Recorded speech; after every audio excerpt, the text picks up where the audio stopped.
o professor Minoro assistiu uma palestra minha no início do ano lá na universidade, que eu proferi para os colegas, e acho que gostou, que me trouxe aqui para falar com vocês, né? Se eu não tivesse gostado, também não tinha me trazido aqui para falar com vocês. E assim, como eu sempre digo, ele me trouxe, vocês viram que a minha área, né, de atuação é um pouco diferente da área de atuação de vocês, mas eu acho que justamente o meu envolvimento com o pensamento da complexidade faz com que essas fronteiras de áreas aí, elas não sejam muito preservadas, né? Que é uma das coisas que o pensamento da complexidade tem. Preciso falar mais alto? É isso? Tá bom? Que essa fronteira aí que a complexidade pensa do conhecimento, elas acabam não sendo muito preservadas. Então, eu nunca me sinto assim constrangida de falar do pensamento da complexidade, independente de onde eu esteja falando, mesmo que hoje eu esteja atuando mais dentro da área da saúde, né? Porque justamente o pensamento complexo, ele é um pensamento, né, que não tem essa necessidade, ou ele não pensa essas... O senhor passa para mim? Por favor. E aí eu conversei com o professor Minoro e disse assim, bom, o que é que eu vou falar para esse pessoal hoje à tarde, né? Que a gente se prepara para uma sala de aula, mas vocês são uma sala de aula estranha para mim, né? Porque a gente está se vendo só hoje, nunca mais vai se ver na vida, não necessariamente que a gente vai morrer, a gente pode, mas dificilmente vai se encontrar, né? E aí, quando ele falou que eu vinha falar com os alunos da FAO, eu disse assim, bom, será que todo mundo conhece o Morin? Quer dizer, eu já descobri que a colega me conhece ou não, né? Às vezes muito se fala do pensamento da complexidade, muito se fala do Edgar Morin, né? Mas pouco se sabe a respeito do Morin, da vida dele, da obra. Eu não chego a me considerar uma especialista do pensamento morraniano, eu me considero uma curiosa do pensamento morraniano, né? Eu acho que é um pouco diferente. Eu trabalho com as ideias do Edgar Morin desde 1995, quando eu entrei para fazer o meu mestrado nas Ciências Sociais da PUC, né? E de lá para cá eu tenho me aprofundado um pouco mais nas ideias do Morin, tanto no mestrado quanto no doutorado que eu acabei de cursar, né? Sou uma doutora quase fresca. E assim, nesses últimos 17, 18 anos, sei lá, né? Eu tenho curiosamente me encontrado com a obra do Morin em muitas ocasiões e por motivos diferentes, né? Não tenho esgotado uma leitura da obra de Morin, né? Você diz assim, especialista leu absolutamente tudo. É complicado ler absolutamente tudo do Morin, porque o Morin está vivo, está em plena produção acadêmica, né? Porque quando a pessoa já morreu, a gente, né, ainda consegue acompanhar o ritmo, mas a pessoa viva, escrevendo, né, atuando, e o Morin, ele é extremamente ativo, então ele participa de congressos, simpósios, palestras, né? Ele teve, acho que há 2 anos, nesse encontro que teve sobre o pensamento do Sul, que o SESC promoveu e produziram aquela carta a respeito do pensamento do Sul. E esse pensamento do Sul é, na visão do Edgar Morin, porque uma forma de entender o conhecimento diferente daquilo que ele vai chamar de pensamento do Norte, né? Dessa linha imaginária que poderia separar os povos aí.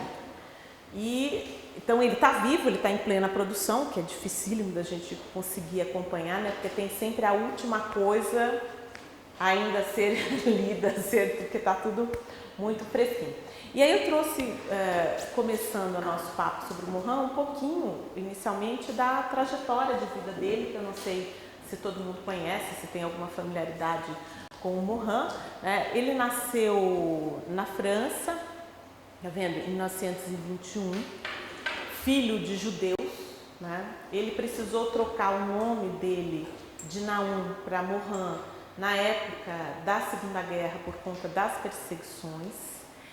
Ele é formado na área de sociologia, na área de ciências sociais, mas o próprio Morin não se define como alguma coisa, né? Ele não diz que eu sou sociólogo, eu sou filósofo, não, ele é antropólogo, sociólogo, filósofo, historiador, quer dizer, a obra dele perpassa muita coisa, às vezes é irritante, né? Porque você imagina assim, às vezes eu estou em sala de aula e assim, eu precisava de um texto que falasse sobre X. Eu posso procurar na obra do Morin que eu acho um texto sobre X, que esse homem falou sobre absolutamente tudo, é impressionante, né? Ele tem uma trajetória de vida marcada fortemente por posicionamentos políticos e sociais muito claros e definidos, né? Então eu deixei aqui para vocês verem, ele participou da resistência francesa na época da guerra, ele foi membro do Partido Comunista também na sua juventude, né? Hoje ele não pertence mais ao Partido Comunista. Ele foi um atuante do Maio de 68 na França, quer dizer, ele sempre foi um homem dos posicionamentos muito firmes, muito claros e definidos. O que eu considero, em termos de produção intelectual, isso é extremamente importante, né? Tinha um antropólogo brasileiro que eu gostava muito, que era o Darcy Ribeiro, que era um homem de ideias e partidos, como dizia ele, né? Alguém que tinha uma visão definida do mundo e se declarava definidamente, né, diante das questões ideológicas, diante das questões políticas. O Morin, apesar de não ser um homem de partido no sentido convencional do partido, é um homem de partido no posicionamento das suas ideias, que sempre são muito claras e definidas. E é isso eu acho extremamente importante, né, quando existe essa clareza das suas ideias aí. Você pode passar? Bom, o Morin, ele tem uma entrada muito boa no Brasil, né? Incrível que pareça, às vezes a gente tem, e o Morin tem no Brasil uma entrada boa, inclusive na academia, coisa que nem sempre acontece no seu país de origem, né? Na França ele não tem a entrada acadêmica, né? Ele não é tão estudado na academia quanto ele é estudado academicamente no Brasil. Quem conhece o Morin sabe, eu brinco, ele é um habitué do Brasil, vira e mexe, ele aparece aqui. Se eu não me engano, a primeira vez que Morin esteve no Brasil foi no final da década de 60. Né? De lá para cá ele tem vindo mais frequentemente para participar desses simpósios, encontros, seminários, lançamentos de livros, enfim, essa vida extremamente ainda produtiva que o Edgar Morin tem. Né? No Brasil existem alguns núcleos, eu não trouxe todos, né, mas estou.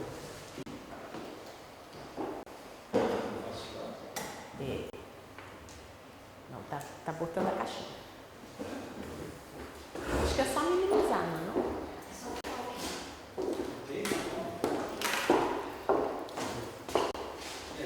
Acho que minimiza ali, ó. Vê se não aparece. Olha lá. E eu deixei alguns, assim, do qual eu tenho mais proximidade, né, que é o Complexos, que é esse núcleo de estudos da complexidade que existe na PUC, que já talvez em 95, quando eu entrei no mestrado, já tinha o Complexo. Então, acredito que por volta dos 20 anos já existe o núcleo de estudos da complexidade. O GRECOM, que está no Rio Grande do Norte, ele foi fundado por uma orientanda do professor Edgar de Assis Carvalho, que é esse que funda o núcleo da complexidade aqui na PUC, né? Que foi o professor mestrado e doutorado, né? Então eu era participante, ainda sou, do complexo da PUC. Existe um núcleo de estudos da complexidade fundado na Uninove pela professora Isabel Petraglia, que é uma pessoa também que já há alguns anos vem estudando a obra de Morin. A tese de doutorado da Isabel Petraglia foi sobre Morin. Ela fez na educação na USP, né? Estudou Morin. E aí eu botei também o NEPEX, que é o núcleo de estudos lá da complexidade de saúde da Universidade de Morumbi, no qual eu faço parte. Então, existe hoje uma introdução do pensamento morraniano chegando já dentro das academias. Por que a minha preocupação de dizer para vocês que existe hoje, dentro da academia, uma preocupação de trazer os estudos da complexidade? Porque os estudos da complexidade vão justamente questionar e colocar em xeque aquilo que a academia tem de mais precioso, que são as suas bases estruturais, suas bases epistemológicas. Então, quando a gente pensa na complexidade, Minoro, você pode passar por mim. Quando a gente pensa na complexidade, a gente pensa num movimento que, digamos assim, tem um pontapé quase que inicial, mais acentuado com a física quântica, de revisão desses paradigmas, desses modelos que estruturam o conhecimento. Alguns autores mais contemporâneos, porque a gente sabe que a gente coloca a revolução quântica, essa visão da física quântica como uma data emblemática de mudança de paradigma, de revisão de paradigma. Só que a física quântica ela é do final do século XIX e do século XX. A descoberta de Eisenhower, esse bonitinho aqui, de Heisenberg, é de 1927, que é o princípio da incerteza. Então, veja, nós estamos em 2013 e praticamente há 100 anos a física quântica, ela vem... Claro. O que eu fiz de errado? Meu microfone está descendo, né? Então deixa eu prender ele no lugar aqui. Mas ele vai descer. Isso. Pronto. Não é menor? Põe aqui. Só virar ele ao contrário. Porque o som está baixando. E olha que eu falo alto. Fala. Falo, né? Fala. Tá vendo? Mas tá bom, viu? Tá bom comigo. Obrigada. Bom, e aí tem quase 100 anos que a física quântica vem trazendo para o mundo da ciência um questionamento a respeito da maneira com que a ciência pensa e formula e organiza as suas ideias. Nós estamos acostumados, dentro da academia, num posicionamento muito, digamos assim, confortável de trabalhar epistemologicamente ou metodologicamente com o paradigma cartesiano. Descartes vai ser, lá no século XVI, um autor extremamente importante para o pensamento científico, porque ele vai estabelecer as bases justamente que vão orientar este conhecimento dentro da academia. Então, todo mundo aqui fica, digamos assim, preso dentro do conhecimento científico, que é um conhecimento que, por sua natureza, é um conhecimento metódico.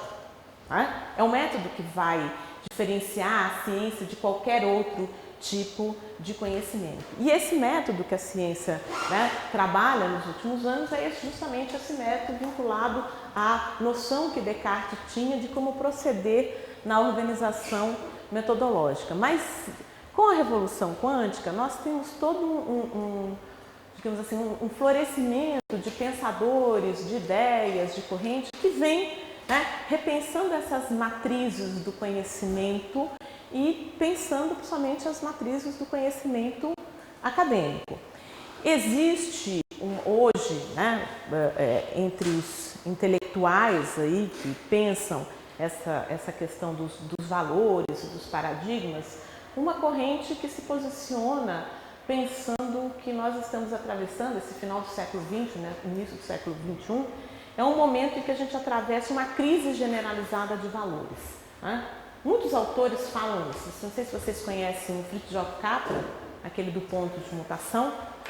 É um que recorrente fala isso. O Ilya Prigogine, que era um químico, fala de crise de valores. O Boaventura de Souza Santos, que é um sociólogo português, também tem toda uma discussão a respeito de crise de valores. Então, assim, a gente tem essa noção hoje de que existe aí valores e modelos e paradigmas ligados a esses valores, obviamente, que se colocam talvez aí não adequados para a realidade contemporânea, para as necessidades, para a visão. E a física quântica, ela vai ser aí uma das responsáveis por essa mexida, principalmente dentro da academia, por conta do princípio de incerteza que o Heisenberg traz. Tá? Vocês conhecem a história do princípio da incerteza, de que dentro do mundo subatômico, a partícula não se apresenta de uma maneira igual.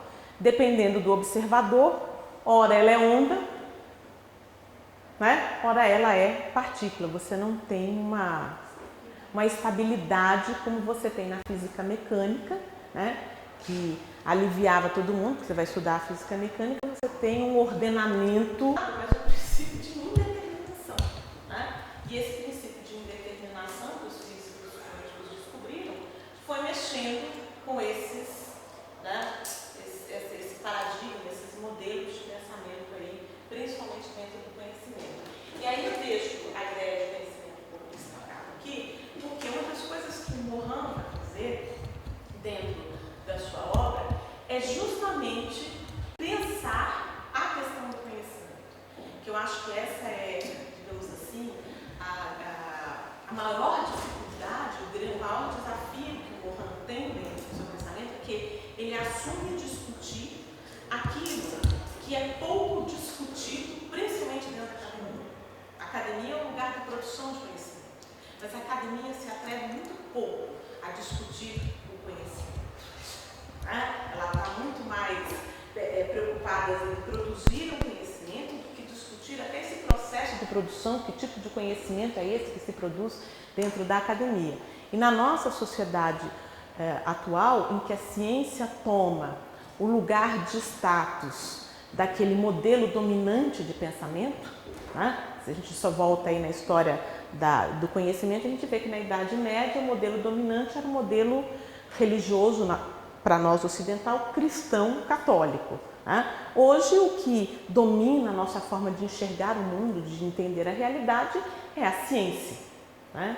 E aí você ter alguém como o Edgar Morin, que enfrenta o desafio de pensar a ciência, de pensar a produção do conhecimento científico, né? É um desafio muito grande. E nem sempre bem aceito dentro da própria academia. Né? Que muitas vezes ela torce o bico, ela não quer saber, assim como torce o bico para a física quântica. Né? Eu tenho muitos colegas da área da física que já ouvi dizer, mas física quântica não é bem física. Ouvi da boca de físicos. Né? Ela não é assim tão amplamente confortável dentro da academia. Tudo aquilo que gera essa questão de, olha, vamos questionar os paradigmas que estão nos levando a construir o conhecimento, eles causam um certo desconforto. Né? Ah, sim, pode passar. Assim, eu queria começar a gente pensando um pouquinho o pensamento complexo, pensando um pouquinho essa questão, a própria questão da ciência, né? Que é isso que o Morin vai fazendo em sua obra. Quando ele começa, ele não começa discutindo necessariamente a questão do conhecimento científico, no método. O método não é a primeira obra do Morin. A primeira obra do Morin é O Homem e a Morte. Né? Ele está pensando a condição humana, ele começa os estudos dele pensando a condição humana, mas esse pensamento da condição humana que leva ele a escrever O Homem e a Morte, depois leva ele a escrever O Paradigma Perdido, né? Que ele está pensando nessa questão da condição humana, fazem com que ele vá, né, amadurecendo as ideias para que em um determinado momento ele chegue para pensar a questão do conhecimento. E aí foi isso que eu me propus com o Minoru. Né? Vamos discutir um pouquinho o que é essa questão do conhecimento da ciência. A professora disponibilizou, né, o arquivo da apresentação. Eu disponibilizei. Vou mandar para vocês. Tá? Não sei se vai ser de alguma serventia, né? Mas pelo menos as referências no final vão ter. Ela está ansiosa. Bom, e aí, justamente essa discussão da ciência, eu queria começar com ela, porque uma das coisas que vai caracterizar o conhecimento científico é justamente o fato dele ter um objetivo formal de pesquisa, que é a coisa observada. E essa característica formal leva também a uma estrutura organizada de procedimentos para se produzir o conhecimento. Se a gente pode definir a ciência, a gente pode definir ela como sendo esta forma de conhecimento, que tem uma formalidade, e essa formalidade do objeto ao método. O que o Morin vai discutir na obra dele é aquilo que ele acha que a ciência faz pouco. Ele diz assim, olha, a ciência pouco discute ela mesma. Então ela diz assim, olha, é um conhecimento formal, é um conhecimento objetivo, é um conhecimento com método, mas ninguém disse que este método tenha que ser um método. Não existe um método da ciência, que é isso que o Morin vai falar na obra dele, mas que a ciência possui métodos. Existe uma pluralidade de formas de proceder de maneiras organizada, formal, e não uma forma de proceder de maneira organizada e formal, que é a grande contribuição que eu acho que o Morin traz aí. E aí ele vai justamente nessa obra inicial dele no método, na obra Introdução ao Pensamento Complexo, naquela obra Ciência com Consciência, que é uma das que eu gosto mais do Morin, que faz a discussão da ciência com consciência, é justamente discutir o que é o conhecimento científico e o que é a produção desse conhecimento científico. E vai propor, dentro da obra dele, uma maneira diferente de pensar essa relação formal com o objeto. Em momento nenhum o Morin está dizendo que ele está propondo um método que venha substituir os métodos já existentes. Então o Morin ele fala que é preciso superar os limites do paradigma fragmentador, mas em momento nenhum ele está dizendo que o pensamento da complexidade é um pensamento que veio substituir o pensamento fragmentador. Isso é muito importante, porque quando a gente pega algumas obras e alguns autores, como Thomas Kuhn, naquele fala de paradigma, a revolução científica do Thomas Kuhn. Aí ele vai dizer assim, olha, paradigmas seriam esses conjuntos, esses modelos que passam de uso em desuso dentro do conhecimento científico. Então, para o Thomas Kuhn, você tem um paradigma que vai ser substituído por outro paradigma que venha dar uma resposta quase que contrária àquilo que você estava pensando. Essa não é a proposta do Edgar Morin. E alguns autores que trabalham com a complexidade não gostam nem de falar um método da complexidade. Não acham que a complexidade seja um método no sentido de propor alguma coisa, substituindo. O que o Morin faz durante a obra dele é dizer assim, é possível pensar também formalmente e estruturadamente de outras formas. E uma das formas que ele apresenta é justamente o pensamento da complexidade. Mas em momento nenhum ele está dizendo que a complexidade seja esta forma nova de se pensar e que tudo aquilo que foi feito durante a ciência de Descartes para frente deva ser esquecido, apagado ou deletado. Muito pelo contrário, é errôneo imaginar que o paradigma, o pensamento da complexidade venha por aí. Pode te passar. Assim, ele, lá no método, quando ele começa o método 1, ele vai justamente questionar essa questão da dúvida de Descartes. Ele diz assim, olha, é preciso duvidar metodicamente da dúvida de Descartes. Ou seja, é preciso fazer aquilo que Descartes nos ensinou. E que para ele não é um problema, que é o estímulo da dúvida e da organização do pensamento para a dúvida. Ele diz que o problema é quando nós olhamos, seja para que teoria for, para que modelo for, e não imaginar que os modelos, que as teorias, elas são biodegradáveis. Ele fala isso em vários momentos da obra dele, que as teorias, que os modelos são biodegradáveis. Eles são biodegradáveis porque eles são históricos. Eles são biodegradáveis porque eles são pensados dentro de organizações sociais, de organizações culturais e, né, tem essa dinâmica própria da produção de fatores culturais. Então ele vai lá no método justamente dizendo que existe hoje uma necessidade histórica de encontrar um método que detecte e não oculte as articulações, solidariedades, implicações, imbricações, interdependências, solidariedades, ou seja, ele pensa numa forma de produzir este conhecimento que, ao invés de reduzir o olhar sobre este conhecimento, amplie o máximo que se possa a respeito deste objeto. E isso, gente, é muito lindo quando a gente vem aqui e diz isso. Mas, na hora em que a gente está efetivamente no plano da pesquisa, isso dá um frio na barriga. Tá?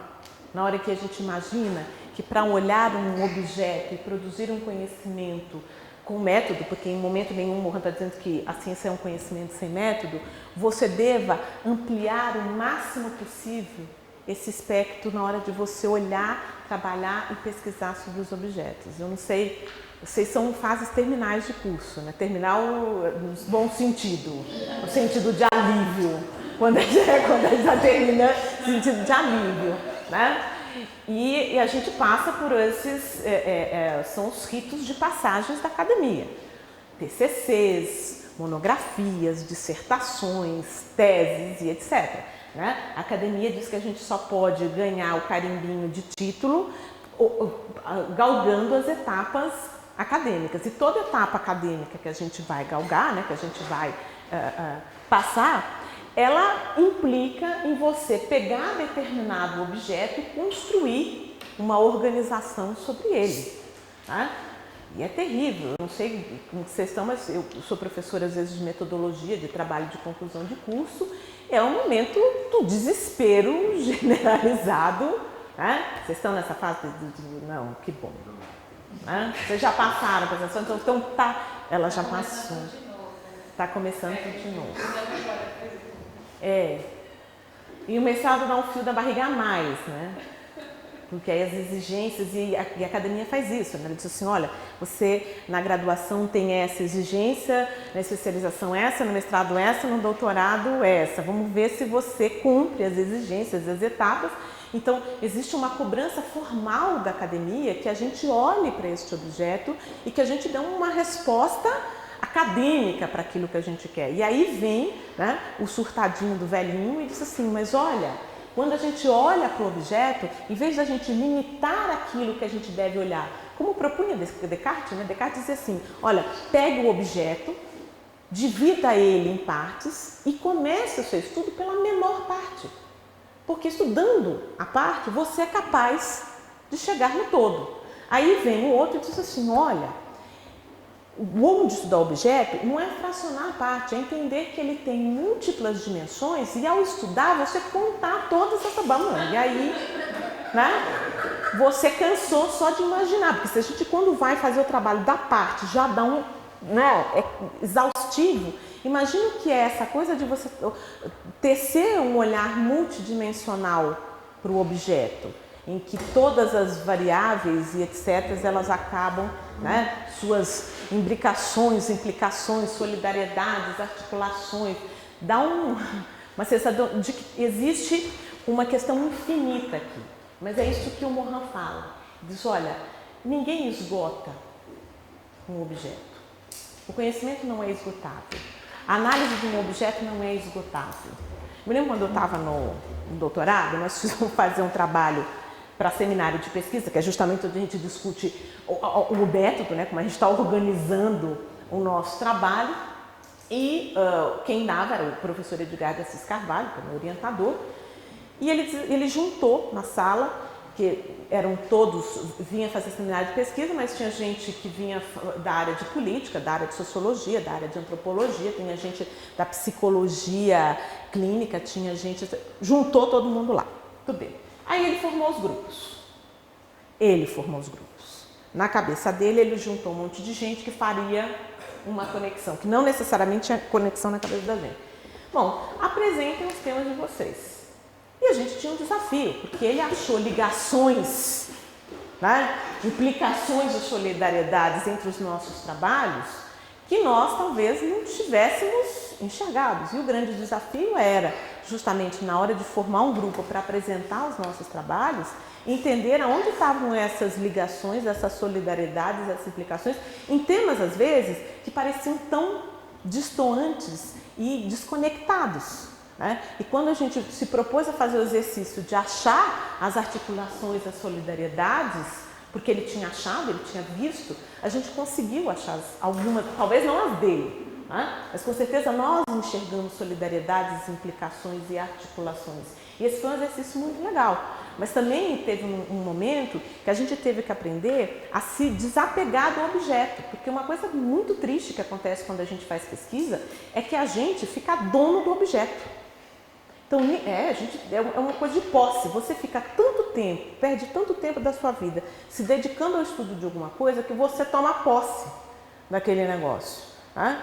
E aí, você, em um determinado momento, você tem que ter o desapego do objeto para dizer assim, olha, o objeto não é meu, o objeto é do universo, tá? Eu vou lá e talvez vou contribuir uma pontinha aqui, vou olhar um tantinho aqui, mas esse objeto vai pertencer. E esse desapego, no momento em que você está na pesquisa, que você está lá, né, leituras e trabalhos que você já fez de campo, etc, dá Eu tinha um colega que dizia assim, que a nossa solução foi assim, cada um apresenta o trabalho do outro e ninguém fala de quem é o trabalho. Então os trabalhos não tinham títulos, mas não tinham autores.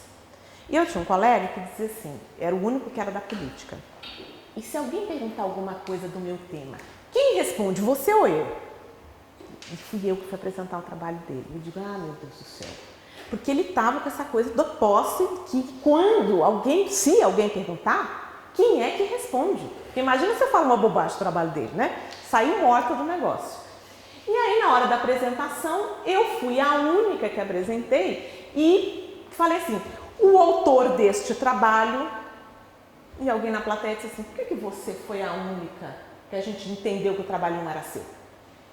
Aí eu já apontei o dedo para o padre dele, né? Porque o ser humano estava com tanta posse deste objeto que ele estava preocupado em quem fosse apresentar, que apresentasse corretamente, né? Então, tem uma coisa desse mundo que vai incorporando dentro da questão metodológica e que, segundo Morin, é um grande exercício também da gente poder, para olhar as solidariedades, as implicações, imbricações, interdependência, ter um pouco de desapego, né? E imaginar uma coisa que a academia gosta pouco, que áreas distintas conversam. Uma colega falou assim, ela disse, eu fui fazer um trabalho sobre anorexia. Eu digo, nossa, mas onde você foi?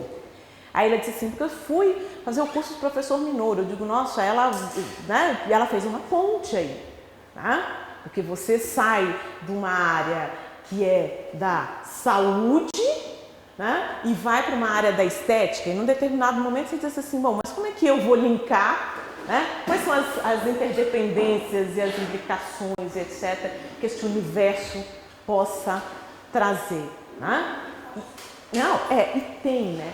É uma questão, é um exercício que a gente exercita pouco, mas que tem, né? Que exercitando eles acontecem isso. Bom, assim, quando Morin ele se propõe a estruturar o pensamento complexo, né, ele vai atrás de uma série de teorias e de ideias das mais variadas, né? No final da década de 60, o Morin vai morar nos Estados Unidos.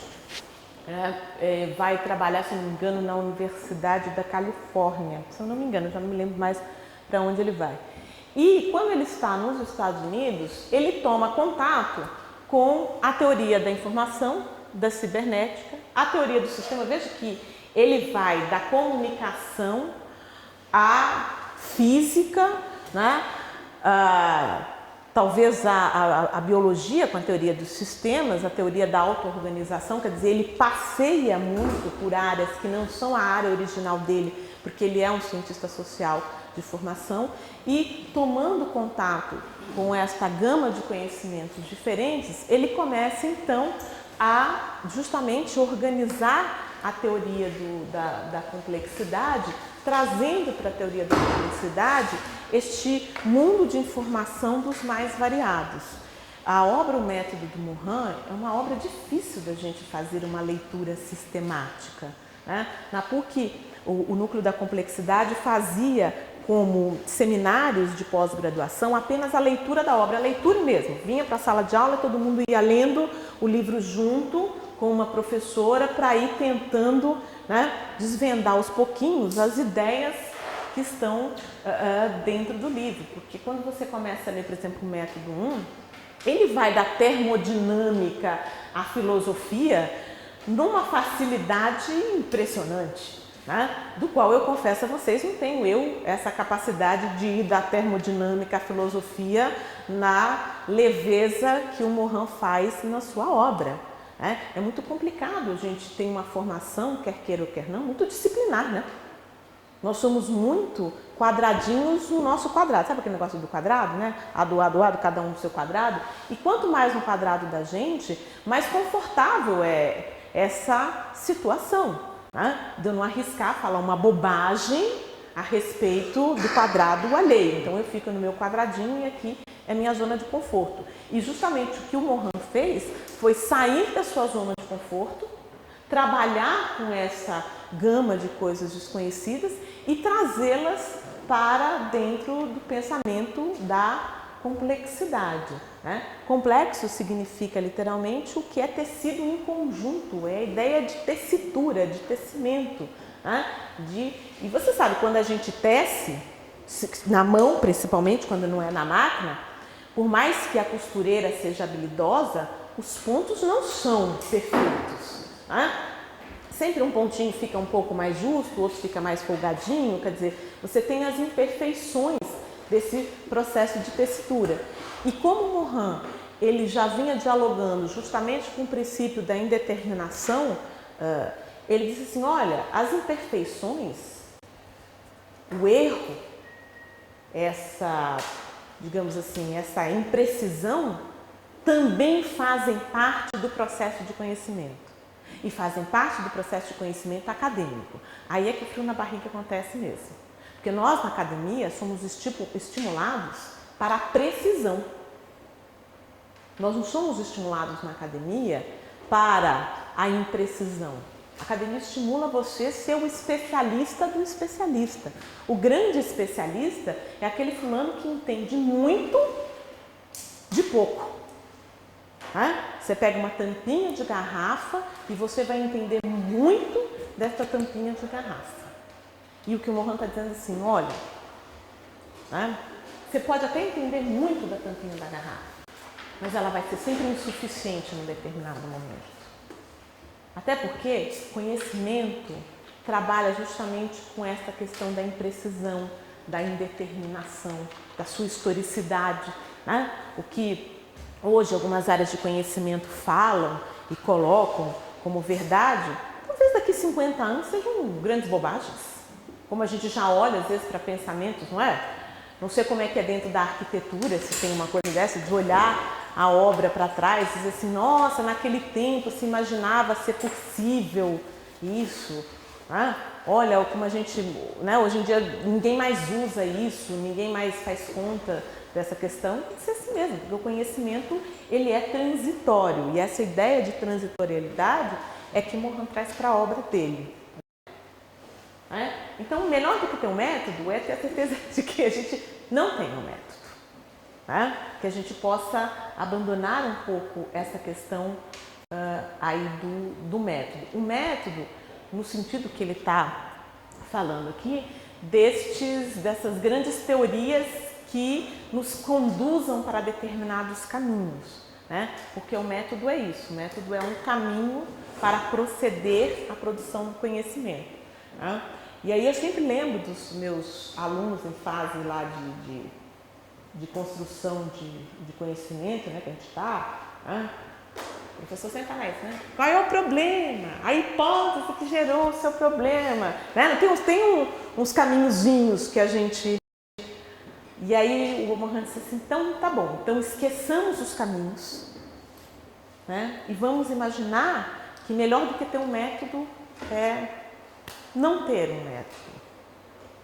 Tudo bem, ele ficou 6 volumes, porque ele escreveu 6 livros sobre o método, né? Então eu não acho bem que ele não propôs alguma coisa, ele propôs alguma coisa, porque depois de 6 volumes, né, ele discutiu, ele refletiu bastante. Mesmo assim, em momento nenhum dos 6 volumes, você vê o Mohan assumindo de que ele está construindo um método que seja o método da ciência, que a ciência, a partir deste momento, né, vai usar o pensamento dele. Ele sempre está dizendo, né, que a complexidade é uma possibilidade de enxergar o objeto, uma possibilidade a mais de enxergar o objeto. E aí, passa para mim, como é que ele propõe, porque isso que eu estou dizendo para vocês, olha que danado, ele fala de um antimétodo, de alguma coisa que não tenha, ele diz assim, bom, vamos abandonar essa certeza do método, é por isso que ele fala do método, mas ele propõe que o conhecimento da complexidade seja operado, funcione a partir de determinadas bases aí. E aí ele propõe 3 operadores para o método ou para o pensamento da complexidade, se a gente não quiser chamar de método. É o operador da recursividade, que fala justamente da relação entre parte e todo, o operador hologramático e o operador dialógico. Passa para mim, Nora, por favor. Na recursividade, tá vendo? Ele vai dizer que a recursividade é um operador que vai se opor ao princípio da linearidade da relação causa-efeito.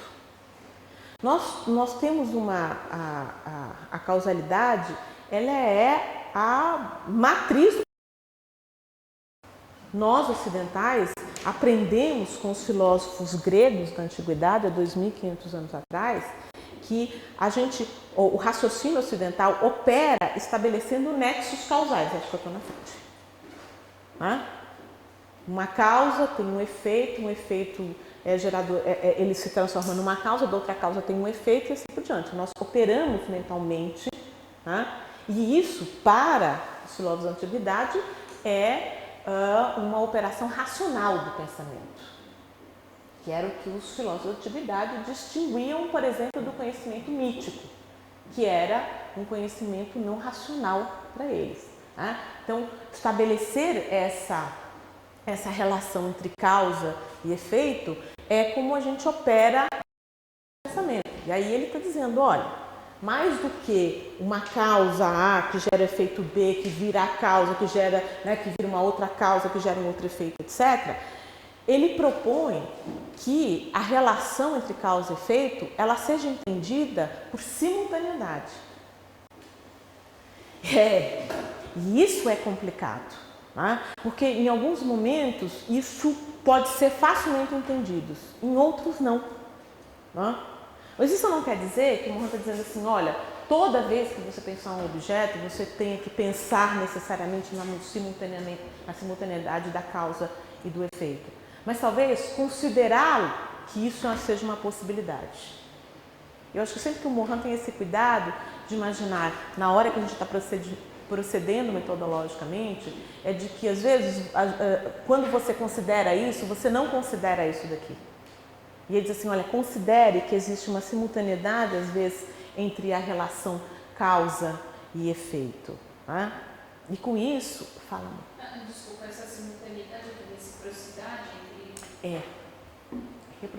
Reciprocidade, é isso mesmo. E o efeito do acaba determina a causa. Sim, exatamente. Olha, ele é danado, ele não dá efeito ilustrativo. E eu fiquei no final de semana assim, gente, eu vou falar esse negócio de simultaneidade entre causa e efeito e todo mundo quer enxergar isso visualmente em alguma coisa, né? A gente quer ter uma operação, para que serve esse negócio da recursividade. E ele não dá o exemplo, você não vai encontrar no método, né? Ele dá de onde que ele vai tirando essas ideias, mas nunca onde você efetivamente olha e aplica as ideias. Né? O pensamento do Morin, em momento nenhum, é um pensamento muito utilitarista, no sentido de que, olha, eu pego essa ideia e ela se encaixa nesse momento. Ele é um grande desafio de quando você está construindo a sua visão metodológica, você também trabalhar na relação de simultaneidade. Né? E isso fica mais fácil, quer dizer, quando a gente opera na simultaneidade, quando a gente incorpora dentro do pensamento complexo, uma coisa que eu acabei esquecendo de colocar aí, que é a visão transdisciplinar. Porque a visão transdisciplinar é aquela visão que pensa borrar as fronteiras dos conhecimentos transdisciplinares. Então, quando você tem uma visão transdisciplinar do objeto, você sempre tem uma visão multidimensional do objeto. Eu acho que não dá para dissociar a recursividade da visão hologramática, que é justamente essa visão tridimensional aí que ele propõe que se tenha do objeto. Né? Só que, veja, dependendo do que você estiver trabalhando, não é fácil você construir uma visão hologramática sobre um objeto. Tá? Ela é confuso às vezes essa simultaneidade de coisas, né? E que uma coisa é simultaneamente causa e efeito e que talvez num determinado momento eu olhe e ela é causa, mas eu olho no momento seguinte ela já é efeito girando uma outra causa.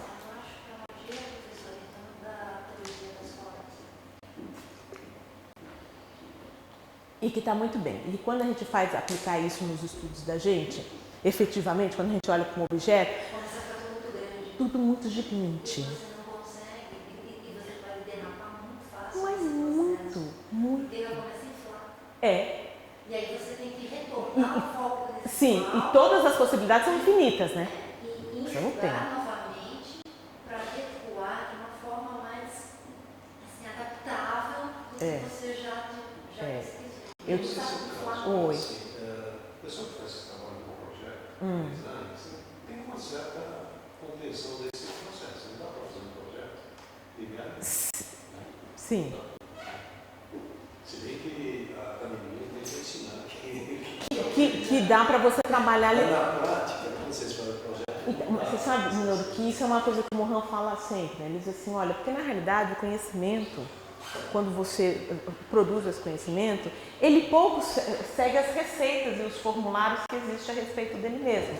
Tá? O conhecimento tem uma dose de intuição, uma dose de acasos dentro dele muito grande, porque não é possível que você trabalhe tão dentro dessa visão linear. Mas a academia está sempre, né, orientando a gente para que essa visão linear, porque é uma visão que vai eliminando o erro, né, eliminando as possibilidades de erro, ela prevaleça, ela predomine aí. Tá? Mas com certeza, quando a gente olha, né, para esses operadores da complexidade, que é a recursividade, o pensamento hologramático, que é justamente a não dissociação entre parte e todo, né, que Morin propõe, sem cair aí numa noção holística de que eu também olho o todo e desconsidero as partes que compõem o todo, quer dizer, a visão do Morin é de uma relação de simultaneidade entre parte e todo, quer dizer, ao eu olhar o todo, eu também tenho que considerar que existe a parte, que a parte ela é importante, ela é fundamental para o todo, e quando eu olho a parte eu não posso esquecer para o todo, quer dizer, essa simultaneidade aí, por isso que ele chama de circuito relacional, eu acho que o que torna possível também é quando a gente pensa por dialogias. Tá? E a dialogia é justamente você tentar, dialogia vem de diálogo, né? A noção de diálogo. É você dialogar aquilo que aparentemente não é dialogável. Tá? Que ele diz, olha, é possível você olhar as coisas que estão separadas, e é uma separação, segundo Morin, às vezes apenas aparente, apenas formal, e produzir um diálogo entre eles. A ciência não gosta muito disso não, né? Por exemplo, quando a gente pega, às vezes, uma ideia que vem da física e traz para as ciências sociais, me permitam ficar na minha área de formação, que é mais confortável para mim, né? E você trazer noções que são da biologia ou que são da física para dentro das ciências sociais. Tem muita gente que torce o nariz, Né? Imagina, né? Isso serve para pensar o mundo biológico, pouco pode servir para pensar o mundo social. Mas o Morin acha que digamos assim, esse borramento das fronteiras é que faria esses operadores aqui se tornarem possível. Eu quero dizer para vocês que eu terminei minha tese de doutorado agora, faz pouco tempo. Eu estruturei a minha tese dentro do pensamento da complexidade, né, enquanto método, etc. Mas existe aí uma coisa que você sempre enxerga, eu acho que talvez seja isso o que o Morin efetivamente proponha, que você enxergue, que você admita que seu estudo é sempre uma incompletude. Né? E que a noção de sistemas que ele propõe, que é a noção de sistema aberto, vai gerar sempre esta visão de incompletude. A gente tem, como a gente diz assim, bom, a conclusão do seu trabalho né? A conclusão do meu trabalho é que ele não tem conclusão, vamos dizer assim. Né? É que eu não falei tudo e não dá para se falar tudo e eu não pretendo chegar a uma fórmula que equacione absolutamente tudo. Né? Porque é um grande desafio você trabalhar com isso daqui, operacionalizando o seu objeto. Porque em um determinado momento você vai ter que fazer escolhas. Né?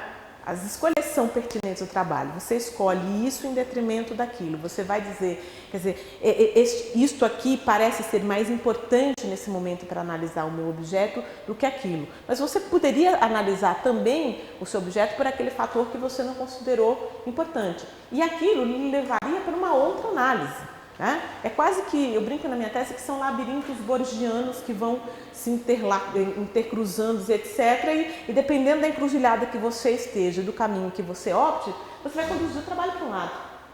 O problema não é conduzir o trabalho para um lado. O problema é não admitir que o outro lado também seria uma possibilidade do seu trabalho caminhar. Que eu acho que é isso que essa consciência, o pensamento do Morin traz para a gente na hora que a gente está trabalhando com métrica. Ele diz, olha, eu escolhi caminhos. Eles me foram felizes. Isso não quer dizer que os caminhos escolhidos por outras pessoas que traçaram caminhos diferentes também tenham, né, não sejam bons, não sejam frutíferos, etc. Porque a academia tem, talvez, acho que essa tendência é de desconsiderar aquilo que não foi estabelecido dentro dos caminhos por ela estabelecido. Né? Uma dificuldade, por exemplo, muito grande, que o Morin fala muito, e que como eu trabalho com as terapias naturais, com medicina popular, a gente acaba notando, é trazer este conhecimento não acadêmico como um conhecimento pertinente para a academia. Né? A gente estava falando agora das vigas, né? Da madeira, não sei das quantas, etc, etc. E a gente diz assim, olha, existe uma vivência empírica, né? Que você não precisa sentar no banco da academia. Às vezes quem está sentado no banco da academia precisa ouvir que não está sentado no banco da academia. Tá? Porque tem uma vivência empírica que é isso mesmo, que diz assim, olha, o bichinho não gosta da madeira, não sei das contas, porque tem um gosto ruim. Eu como trabalho com medicina popular, eu sempre tenho muita coisa de ouvir. Eu tenho um livro bárbaro, feito por uma professora do Rio Grande do Norte, que tem alunos de biologia tomando aulas de biologia com erva mateiro. Erva mateiro é aquela pessoa que mora no mato, que conhece todas as plantas, que domina o conhecimento botânico popular, que o cara da biologia pode ficar 5 anos no banco da academia e não vai ter aquele conhecimento. Né? Quem constrói casa sabe isso. Pega um bom mestre de obra, de preferência o mestre de obra tem que ter essa habilidade empírica, né? De preferência que o pai tenha sido mestre de obra, que o avô tenha sido mestre de obra e que construção seja alguma coisa historicamente na veia da criatura. Né? Que ele olhe para dizer assim, não, se eu fizer esta parede assim, não dará certo. O arquiteto está teimando com ele que o diabo da parede vai dar certo e ele está dizendo, olha, seu doutor, não vai não. Né? Eu já vi mestre de obra e arquiteto na obra, e você olha para um, você olha para outro, e digo, meu marido, acho melhor a gente acreditar no mestre de obra. Porque eu sei não, se essa parede, quem vai construir no final das contas é o mestre de obra. Se o arquiteto diz que dá, o mestre de obra diz que não dá, né? Vamos mudar a parede. Você tem uma coisa lá que é essa vivência empírica que a academia muitas vezes torce o nariz, né, como sendo um conhecimento que não foi produzido segundo os seus preceitos e que parece que ela despreza, né? Ou que ela se ela não fizer uma pesquisa que comprove que realmente dá certo, né, este conhecimento nunca será a respeito de algum fato, algum fenômeno, ele é pouco utilizado dentro da área da saúde. Às vezes eu faço um trabalho com a molecada mesmo de faculdade, né, eles tentarem fazer um trabalho com essa visão transdisciplinar. Então eu dou um tema, digo assim, olha, eu quero que vocês, sei lá, velhice. Eu quero que vocês me apresentem aspectos fisiológicos da velhice, psicológicos da velhice, social da velhice, e eu quero um olhar do artista sobre a velhice. Porque às vezes é possível você entender a velhice, descobrir muita coisa da velhice, de um quadro pintado, de um poema, de uma música, né, que você às vezes desconsidera porque não é o conhecimento pertinente, né? Literatura, né? Essa semana eu tive a grata surpresa de um aluno de biomedicina trazer Iracema, de José de Alencar, e achou lá em Iracema o uso de plantas medicinais.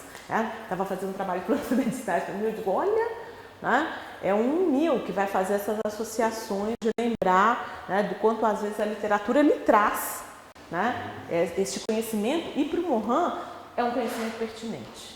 Eu acho que é esse o grande desafio que o Morin traz, quando ele diz assim, olha, vamos trabalhar dialogicamente, vamos trabalhar com esses conhecimentos que são pertinentes e tentar construir diálogos naquilo que às vezes a gente acha que não é possível esses diálogos existirem, né?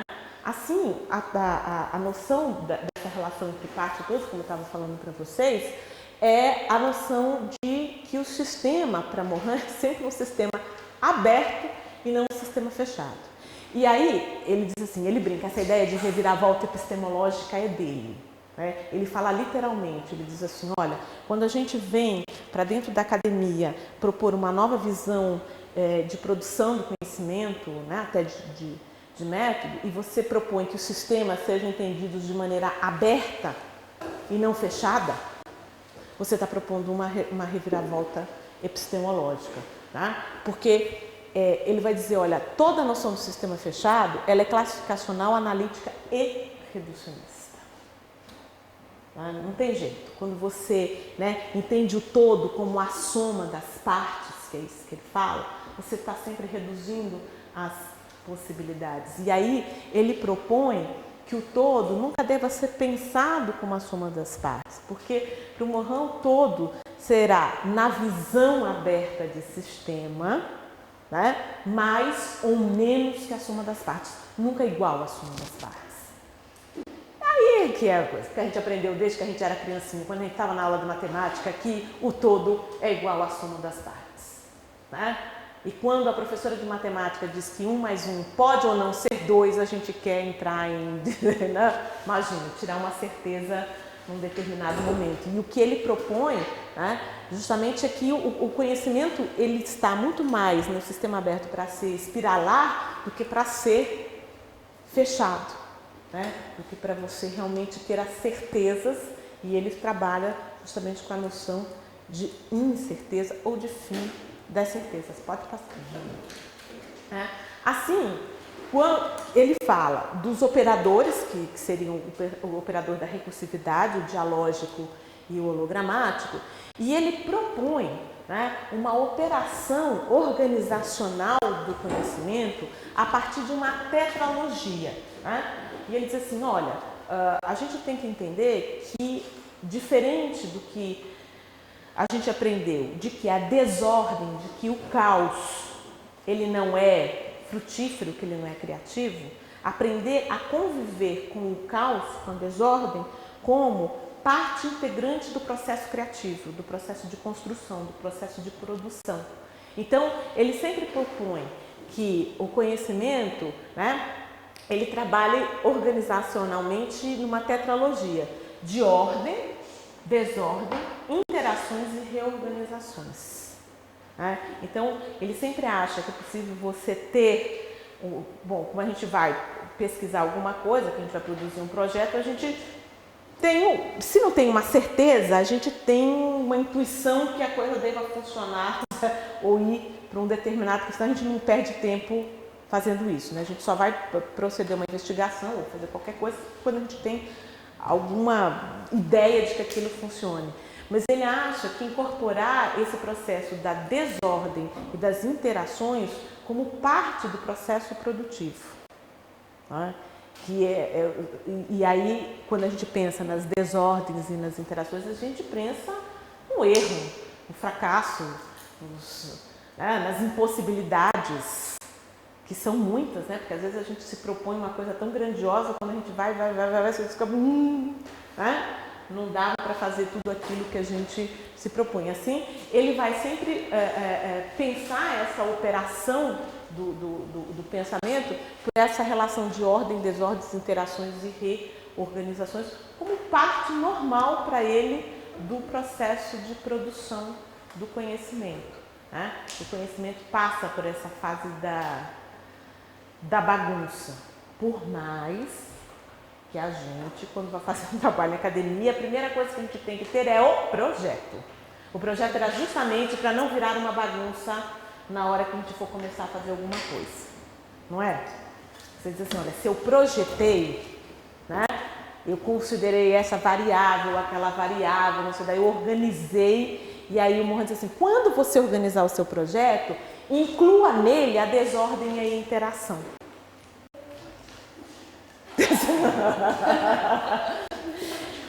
Já pensou? Já dá um trabalho quando a gente não precisa pensar na desordem e na interação. Imagine que você incorpore na visão de Mohan um projeto, né? Ou seja, incorporar a desordem e a interação. Né?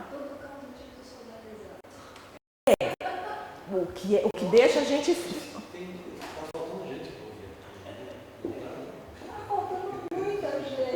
Porque essa é uma coisa interessante da gente trabalhar, né?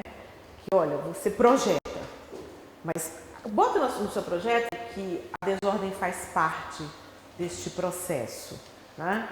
Não sei como é na área de vocês. Na minha, quando você propõe fazer uma pesquisa, eu me lembro que na tese eu propus, montei um projeto, fui para selecionar de bolsa, não sei o que, você põe lá, você tem um projeto bonitinho, esse projeto foi selecionado. Na hora de fazer a pesquisa, boa parte do que você disse que ia fazer não acontece, porque o fulano não fez, o outro não se comprometeu, o outro não sei das quantas, aquilo uma coisa. Então, assim, mas você não computou no projeto que talvez aquilo que você disse que fosse acontecer, não fosse acontecer. Então, no meio do caminho, você vai e rearticula, você faz novas interações para que uma nova ordem aconteça, porque para piorar tudo, você ainda tem uma droga com prazo. Não é isso? Prazo é a tristeza. Você tem, olha, tudo que você fizer acaba dia tal. Porque eu acabo porque o prazo do seu curso acabou, acaba porque a bolsa acabou, e quando a bolsa acaba é um problema, né? Que ainda mais na nossa sociedade, não sei como são vocês, eu venho das ciências sociais, todo estudante de ciências sociais é pobre, precisa de bolsa. Então, quando a bolsa acaba, é uma tristeza. E é engraçado, porque assim, eu ensino meus alunos a fazer na graduação os projetos de iniciação científica, mas eu não conto para eles das desordens e das interações. Eu só conto para eles assim, olha, cuidado com tudo aquilo que você pensa antes, que nem sempre tudo que você pensou vai acontecer no durante. Né? Porque aí eles vêm assim, eu quero trabalhar com um número amostral de 40. Aí eu já começo a achar que 40 é muito, que se a pessoa achar 5 no máximo, disposto a participar voluntariamente de um projeto de pesquisa, se comprometer uma vez por semana, a estar todo dia naquele mesmo horário, naquele lugar. Né? Aí eles têm aqueles números astronômicos, eles querem fazer as pesquisas mais, principalmente na área da saúde, né? Eles querem fazer aquelas pesquisas gigantes, mais conclusivas, então os números são tudo lá para cima. E eu começo a ficar horrorizada, porque eu disse assim, gente, trabalho de conclusão de curso, a pessoa não se compromete, nada é simples. Então assim, pensa nas doenças mais escabrosas do mundo, o fulano quer trabalhar. Aí eu disse assim, ai meu Deus do céu, digo agora ou depois, que dava para pegar uma coisa mais fácil, né? Você fica, deixa acontecer, deixa ele passar pelo processo de desordem e interação ou quanto antes. Né? Eu tenho 2 alunos terminando agora que queriam trabalhar com esquizofrênicos. Acharam uma instituição com os esquizofrênicos, a instituição liberou o comitê de ética, não liberou o trabalho delas de jeito nenhum. E na área da saúde, quando você vai trabalhar diretamente com gente, ou você tem a liberação do comitê de ética, ou você desista, vai fazer outra coisa, o seu trabalho não tem validade. E elas ficaram desesperadas, Porque então elas tinham a instituição, elas tinham tudo, e a desordem veio do comitê de ética, que exigia a presença de um psicólogo durante as sessões que elas se propunham a fazer com os esquizofrênicos. E elas não conseguiram, e aí, num determinado momento, eu disse assim, bom, vamos reorganizar, né? Vamos fazer outras interações e chegar a uma outra organização aí para que esse trabalho aconteça, porque né, não aconteceu de jeito nenhum. Insistiu o comitê de ética da nossa universidade, hein? Vetou 2 vezes. Tá? Passa. Bom, e o Mohan, quando ele está discutindo toda essa questão do método, ele então vai propor uma coisa, né, que é extremamente, eu acho que importante aí, que ajuda a elucidar um pouco o pensamento dele, que é trazer o sujeito para dentro, efetivamente, deste processo de produção do conhecimento. Né? Porque a gente está acostumado a um modelo que dissocia o sujeito pensante da coisa a ser pensada. Né? O bom trabalho é aquele em que a gente se envolveu emocionalmente, talvez o mínimo possível. Eu não sei como, só nunca consegui entender como é que isso acontece dentro do projeto de pesquisa. Porque só a escolha daquilo que você vai fazer é uma escolha íntima, né? Que leva você a produzir um conhecimento. E ele, né, o Mohan vai falando, isso aqui está no Introdução ao Pensamento Complexo, ele diz assim, que ele propõe que o pensamento complexo, né, dentro do pensamento complexo, não haja dissociação entre sujeito e objeto. Ele diz, olha, na ciência do Ocidente, o sujeito é o tudo ou o nada.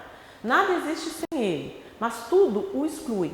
É como o suporte de toda a verdade, mas ao mesmo tempo é apenas um ruído, um erro diante do objeto. Porque o bom trabalho veio da grande inspiração e intuição do indivíduo, mas ao mesmo tempo, se esse indivíduo ficar extremamente presente no seu trabalho o tempo todo, né, nem sempre o trabalho será considerado bom, né, e pertinente e etc. Né? Oi? Contamina, exatamente. Né? Nessa ideia que o trabalho tem que se sustentar sozinho sem... Exatamente. De que você que pensou, que você que arquitetou, que você que produziu, num determinado momento, é dispensável ao seu produto. Né? Jorge Amado fala sobre essa criação dele. Assim, inventa uma história, começa, e ele começa a perceber que ele escreveu uma história, não só mas É o personagem. E é uma pessoa. Exatamente. Quer dizer, ele tem uma coisa que cria vida, né? Mas essa autonomia aí, ela é uma autonomia gerada numa relação direta com o sujeito, né?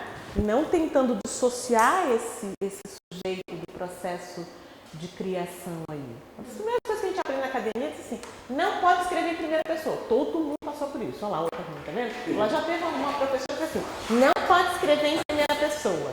Não, o texto acadêmico pressupõe que você não vai dizer que você sabe, você não existe. Que você não existe, você o sujeito é oculto no texto acadêmico. Né? Você vai lá e diz assim, todos o eu acho, acha-se. Acha-se e ninguém acha, porque não tem um sujeito, né? Então tem uma entidade que acha alguma coisa. Né? Achamos.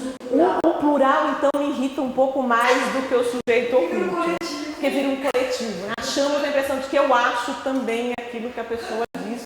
E assim, e esta é a fórmula convencional do texto acadêmico. Né? Podemos, aí vem os gerundismos que, né, estaremos tentando fazer numa pesquisa, porque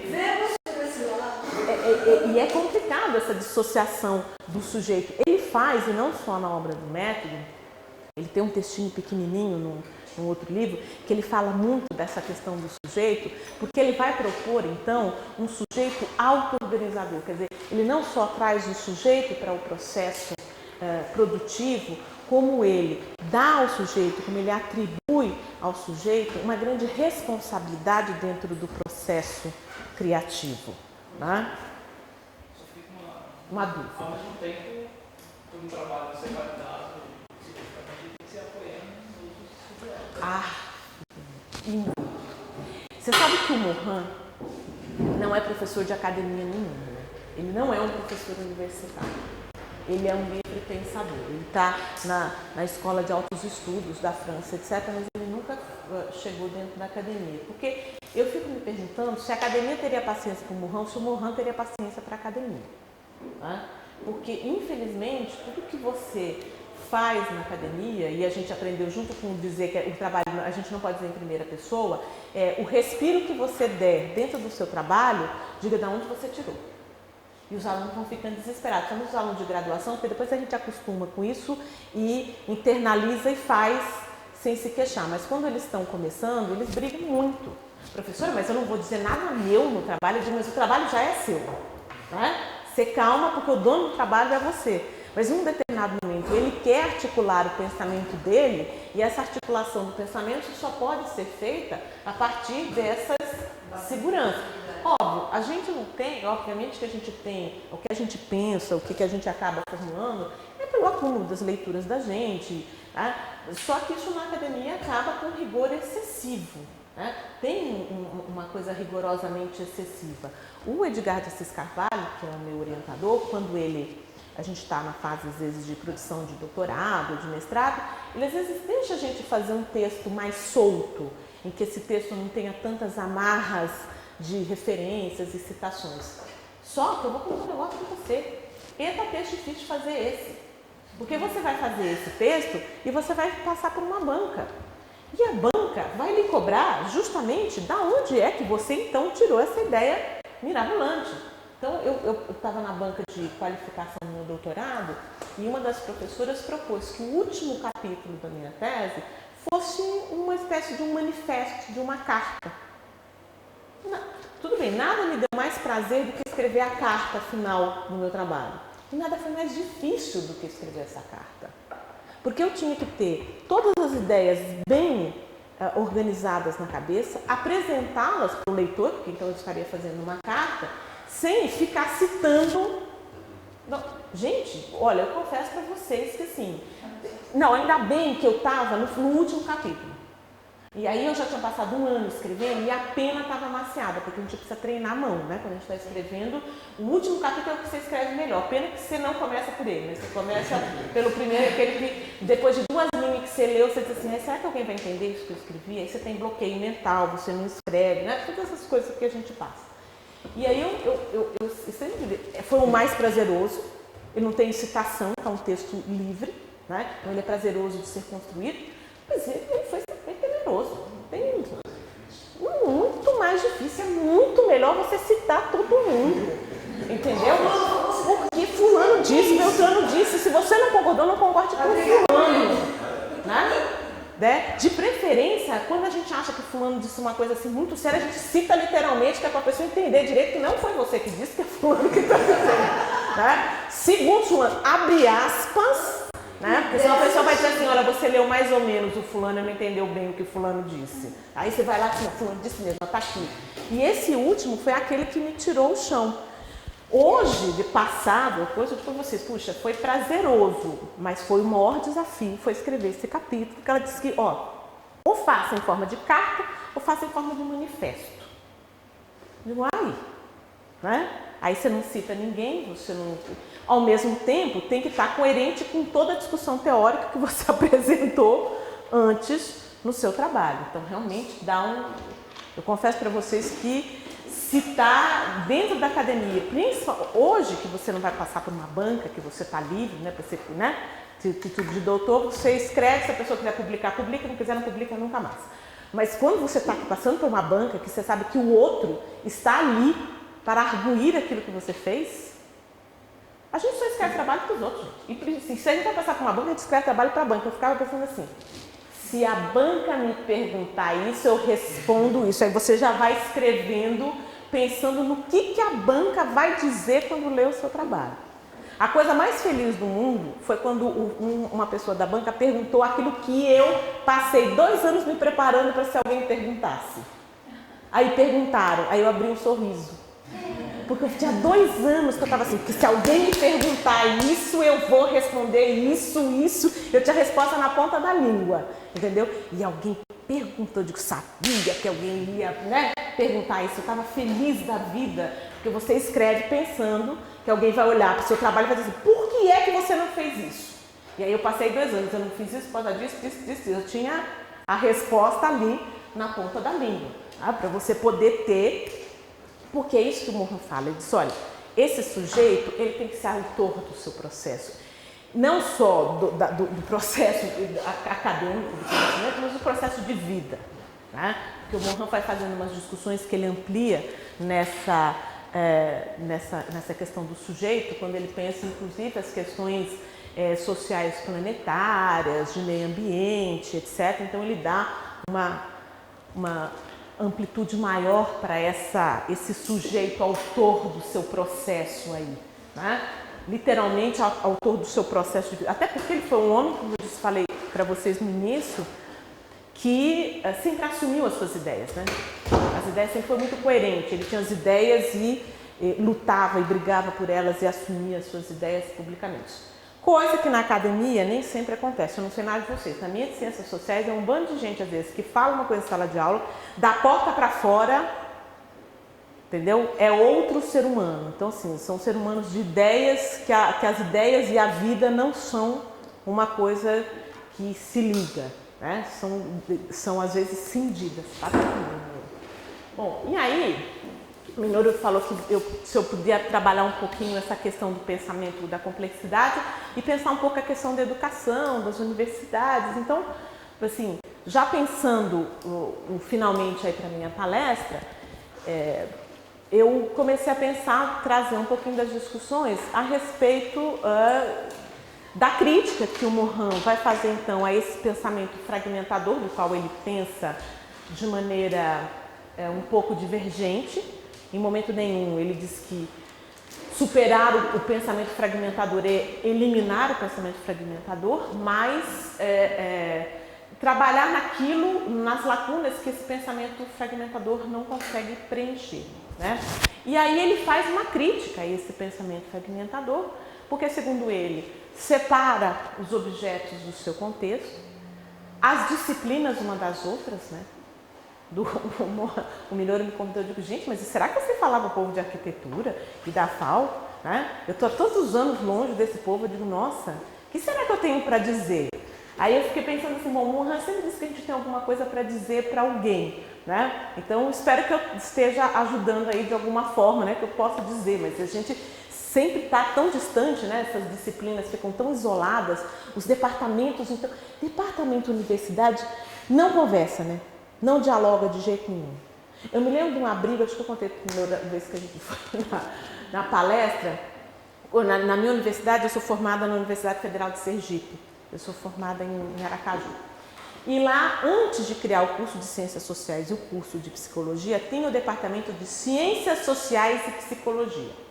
Era tudo um corredor só, era um departamento só. O dia que criaram o curso de Psicologia e criaram o curso de Ciências Sociais, que eles viraram 2 departamentos, quase que construíram o muro de Berlim no meio do negócio. Não só eles se dissociaram, como de repente eles não tinham nada a ver, não comunicavam, não conversavam, nada. Eu digo, bom, como é que passaram um ano sendo um departamento só e na hora que cria o curso, eles são tão distantes uns do outro que eles não conseguem, né? Para mim, eu acho que eles queriam construir um muro com uma portinha. Passar de um lado para o outro, tinha que ter um guarda dizendo por que é que você está transitando no território do inimigo. Porque foi isso que aconteceu, quer dizer, eles não conversam. Eu vejo na própria PUC, que é um pensamento complexo, ele tem uma certa entrada, etc., que os departamentos não dialogam, né? Que não conversam, que ficam aqueles mundinhos fechados, né? Que às vezes você tem, né, grandes discussões que podiam ser socializadas e que ficam ali restritas dentro dos seus bloquinhos.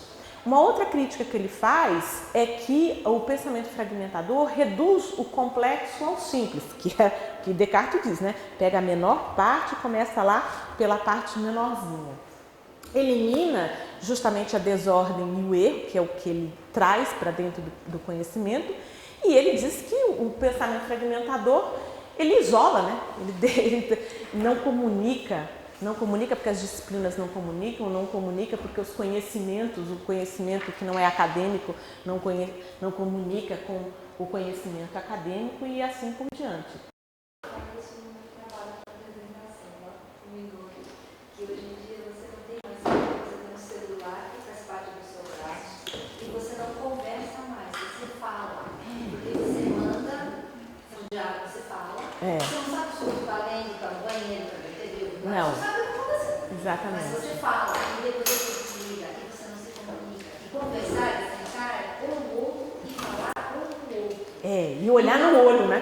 E não pegar assim, olhar para o celular e falar, oi, tudo bem com o texto? Você não sabe se o outro está tudo bem mesmo? Ou está no puta do trem apertado, ou está no banheiro, ou onde que a pessoa está. Você não conversa. Não conversa. Você fala. E aí, é por isso que eu estou dizendo, a gente pensa no isolamento, na comunicação das ciências, do conhecimento, mas a gente também está na fase do isolamento da comunicação dos indivíduos, das pessoas, né? Uma coisa, por exemplo, que nós cientistas sociais ficamos horrorizados, assim, é ver o quanto as casas, e talvez vocês, arquitetos, entendam isso, elas perderam aquele espaço da sala como espaço do conjunto, e esse espaço foi fragmentado nos quartos isolados. Então, hoje, praticamente as casas de classe média, etc., cada quarto tem uma televisão. A televisão se deslocou da sala, porque antigamente ela era na sala, de paninhos e vasinhos em cima, porque era casa que a televisão tinha uma. Agora é cada um num quarto com uma televisão, com um computador, com não sei das quantas, e esses espaços da socialização de dentro de casa, eles vão perdendo um pouco da função e às vezes até ficando obsoletos, né? Da sala de estar que se tinha, que antigamente se recebia a pessoa com a televisão ligada, né? A televisão, a visita, tá todo mundo no mesmo ambiente lá. Agora a gente recebe a visita num canto, a televisão está em outra. Mas vocês podem chegar na minha casa, todo mundo para a cozinha. Eu fiz um cozinhão, né? Eu não gosto muito da divisão, mas espaço aberto assim. Aí eu fiz um cozinhão e tem uma mesa. Quando todo mundo chega na minha casa, eu levo para a cozinha. Os japoneses com Feng Shui diz que não é muito bom a cozinha ser o ambiente social da casa. Como eu não sou japonesa, né? Na minha casa a cozinha é esse porque eu acho que é o espaço de agregar, né? A gente perdeu esse espaço da agregar na sala e algum espaço tem que agregar, né? Então, na minha casa, na cozinha, agrego todo mundo para tomar um cafezinho, não sei das quantas, pode passar. Aí, o Mohan, e ele fala isso nesse Educação Completa, nos 7 saberes necessários para a educação do futuro, ele vai pensando que as universidades acabam tendo uma grande missão frente a essa crise e a essa crítica ao pensamento fragmentador. O Mohan imagina que as universidades, por serem o centro de produção do conhecimento, né, e como ele coloca aqui, ele diz assim, as universidades, elas têm no seu nascedouro um caráter mais marginal, no sentido de que é o espaço, por excelência, da troca, da profusão, né? Quer dizer, a universidade é esse ambiente que a gente pode estabelecer a crítica sem problema, pensar, reformular, errar, desistir, etc. E aí, o Mohan propõe efetivamente uma reforma do pensamento, que ele diz assim, olha, a gente não vai incorporar o pensamento da complexidade instantaneamente. É preciso que haja uma reforma nas estruturas de ensino para que esse pensar complexo também seja ensinado nas escolas. E aí, por que é que ele dá às universidades uma grande missão? Porque ele diz, olha, a universidade é que forma o professor que vai para as escolas, né? Então, a universidade tem essa grande missão. E a missão que ele vê para a universidade, para esses centros de produção do conhecimento, é justamente formar um cidadão capaz de enfrentar os problemas do seu tempo, né?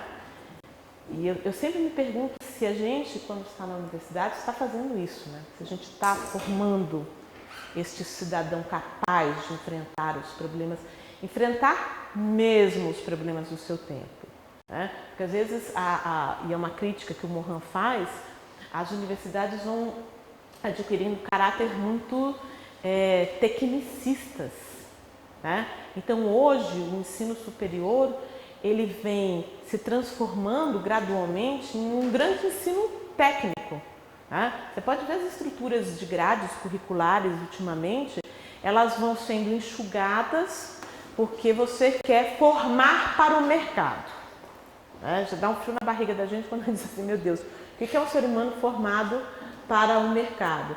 E aí quando você vê as grades, elas são grades hoje, estão enxutas e muito técnicas, né? Essa formação mais generalistas, essas formações humanistas, elas vão sendo entendidas como desnecessárias para o mercado, né? E aí o Mohan diz assim, olha, uma da missão da universidade é formar um fulano, um cidadão capaz de enfrentar, de dialogar com os problemas do seu tempo. E será que nós estamos formando para isso, né? Será que esse papel da universidade vem se cumprindo?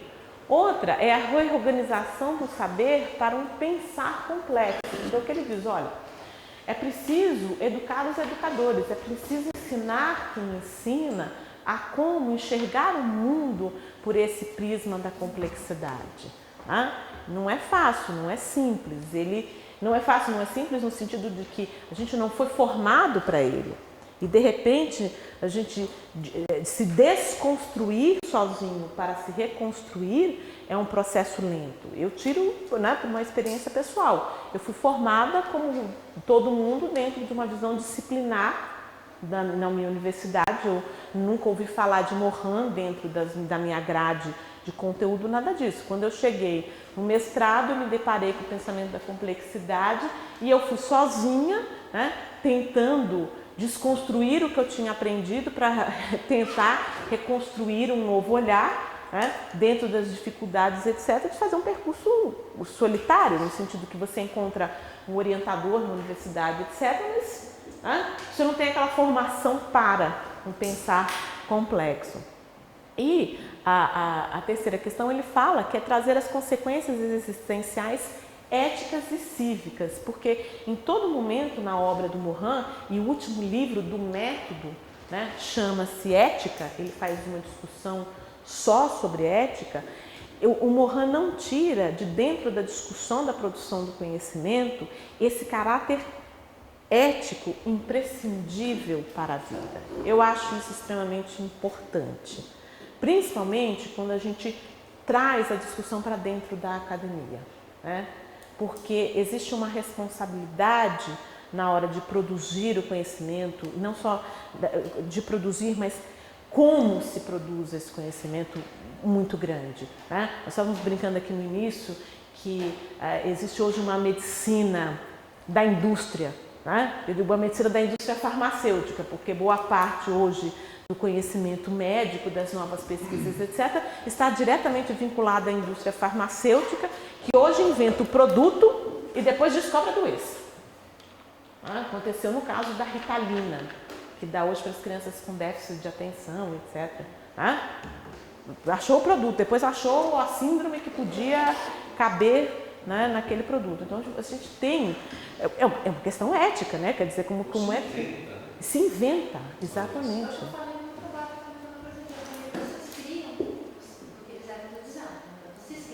Comprimidos bonitinhos, com embalagens muito fofas, que dentro tem farinha e cafeína. E é vendido como remédio de dieta. Exatamente. Então vocês são responsáveis sim pelos que vocês estão criando. Porque tudo bem, vocês não são os responsáveis pelo laboratório, no botamento e tal, não sei o quê, ok?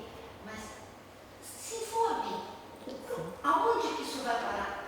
Na conta de que linha isso vai bater? O Mohan sempre fala isso, ele diz que, olha, quando ele está naquele Ciência com Consciência, ele fala de uma relação entre o Estado, o sujeito pesquisador, o mercado e o conhecimento.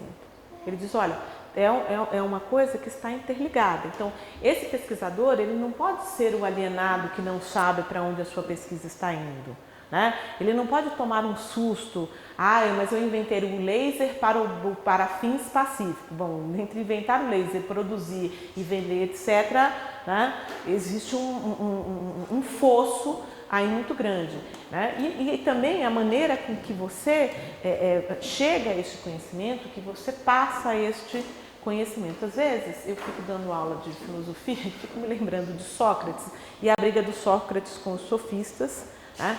Que Sócrates dizia que os sofistas eram prostitutos do conhecimento, porque então vendiam o saber. E aí eu fico pensando se numa analogia moderna a gente às vezes não pode olhar para Sócrates e achar que talvez, né, Sócrates tenha alguma verdade ainda embutida nessa história da prostituição do saber, né? Por mais que a gente esteja muitas vezes com as mãos amarradas, né? Sim, por isso que eu gosto desse livro dele, do Ciência com Consciência, porque ele diz, olha, o conhecimento precisa da consciência, né? E a ciência precisa pensar sobre si mesma, sobre como é que se produz, qual é o alcance das coisas. Eu estava vendo uma... É um texto do romance. É um livro que se chama Ciência com Consciência. Eu particularmente é o livro que eu mais gosto dele. Depois eu gosto do método 6 da ética. Você viu a vida? Oi? Não, esses livros de viagem, você acredita que eu não li nenhum do Mohan? Porque a Lavia não é de viagem, ele faz uma analogia sobre a questão A Lavia? Lavia, que agora já tem em português pela Não. Letra no Brasil, que é a via. Ah, não li ainda, preciso comprar. Ai, gente. Vai ser difícil de você achar. É mesmo? Já esgotou? Você tem que ver na Pode literatura, passar. você pode fazer uma reserva na Lavia. Bom, tá vendo? Tá muito pop, Mohan. Não, mas não, é que Beltrão pegou, ela foi comprada aquela Record e eles abarcaram muita coisa e não estão dando conta da demanda de produção. Não sabia que a Bertrand tinha sido comprada pela Record. Bom, assim, o Mohan vai propor, né, quais seriam esses caminhos da reforma do pensamento que ele acha que é pertinente e que sem ele não é possível que o pensamento complexo, ele, digamos assim, realmente fique presente no meio acadêmico. A primeira ideia é problematizar a organização do pensamento e a própria instituição universitária, né? É questionar o papel da universidade, vamos dizer assim, dentro deste mundo moderno, das questões que esse mundo moderno traz, do papel que é a universidade, né, em si. Vocês vêm de uma universidade que eu considero ainda em que essa ideia de universidade de alguma forma está presente, resgatada ou ainda contida, mas a gente sabe que muitas universidades que trazem o nome de universidade e a noção de universidade delas né, é muito longe de uma missão que ela possa ter enquanto universidade, infelizmente, né?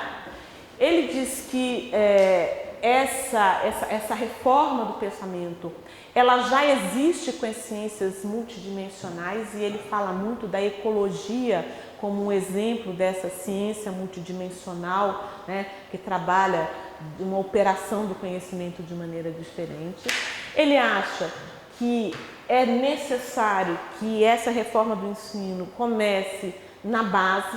Então ele acha que o pensamento complexo ele não deve ficar restrito ao meio acadêmico, universitário, mas ele deve abranger, né, o ensino primário e o ensino secundário, né? E que a universidade ela deve tentar operar numa reintegração polidisciplinar, né? No sentido de que essa formação ela seja não enciclopedista no sentido do século XVII, né? Mas uma formação mais rica do que essa tecnicista, porque a formação tecnicista ela é muito limitadora, né?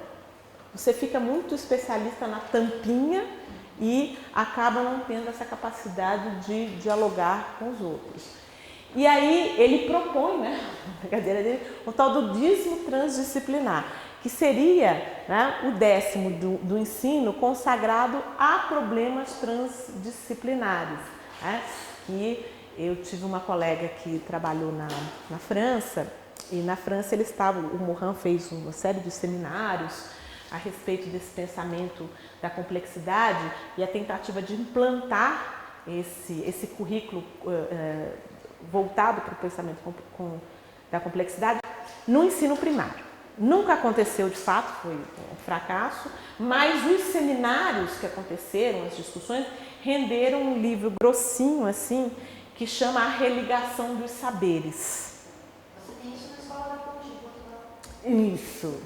Você tem isso. É, E o fundador da Escola da Ponte está aqui no Brasil desenvolvendo um projeto no Nordeste. Isso. No Ceará. A Escola da Ponte faz uma coisa dessa, de uma reorganização, que a escola do meu filho trouxe um dos projetos da Escola da Ponte, que é Ele interessantíssimo. está aqui no Brasil já há mais de 10 anos, o fundador da Escola da Ponte, no Nordeste, se não me engano, foi no Ceará, no Presidente de Ceará e Alagoas, fazendo essa... Não, isso é interessante, porque esse projeto que estavam desenvolvendo na escola do meu filho é o seguinte: durante 5 dias, num período do trimestre, a escola inteira para, dão-se um tema, numa proposta desse tema aqui transdisciplinar, que possa pegar todas as disciplinas.